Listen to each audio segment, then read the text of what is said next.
دوه دسته سیاسی هفپیمانیان اجتماعی به شانزر نهی امریکا با سوریای مایکل رانتیرا و شانزا پیرا جویا و ده هفدیتنه ده هر دو آلیان پیشهاتن هری داوی لسر عرده گنگ شکرن نمازا شر زبدانی و تولی گنگ شکرنا گوهرتنین سیاسی ین داویه ده درباره کریزا سوریای ده. جالی خواه اندامن هفپیمانی بالکشاندن لسر روشا مرووی لسوریای و بپیوستی دانزانین که دولتنا که سوزا آلیکاری و پشتگیری با گل سوریای دانا سوزا خواه بجهبینن. ولگور هفپیمانی که حتی ویگاوی پیک آنینا دولتان جوان ارک و کاران را تنه برێژە 26 ji sadî derbas nekiriye. Wilgor hatî eşkerekirin ku endamên hevpeymaniye balkişandin li ser rewşa xirab ya xelkên zebedanî û derbederên nûê ji encama bombebarana hovana li ser bajêr ji aliyê hêzên Esed û çekdarên Hizbullaha terorist û yên Ehmed Cibrîl ve. Ku heta vê kêlîkê zebedanî bêhtir ji 1600 bermîlên teqîner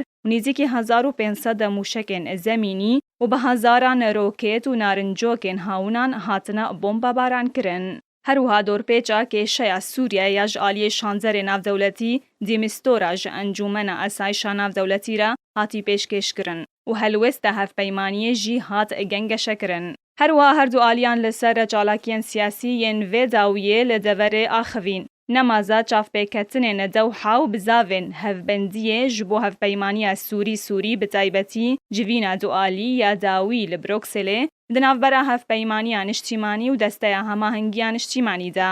Di beşekî ji hevdîtinê de her yek ji serokê hikûmeta demkî Ehmed Tuğma û wezîrê bergiriyê Lîwa Selîm İdrîs di hevdîtinan de beşdar bûn. Ku tê de wezîrê bergiriyê raportek li ser asûyên programa meşq û rahênan û amadekariyên wezareta xwe pêşkêş kir. Hevdeme ku serokê hikûmeta demkî ji aliyê xwe ve kurteyek li ser pêdawistiyên hikûmetê ji bo aktîvkirina xizmetguzariyan di navçeyên rizgar kirî de.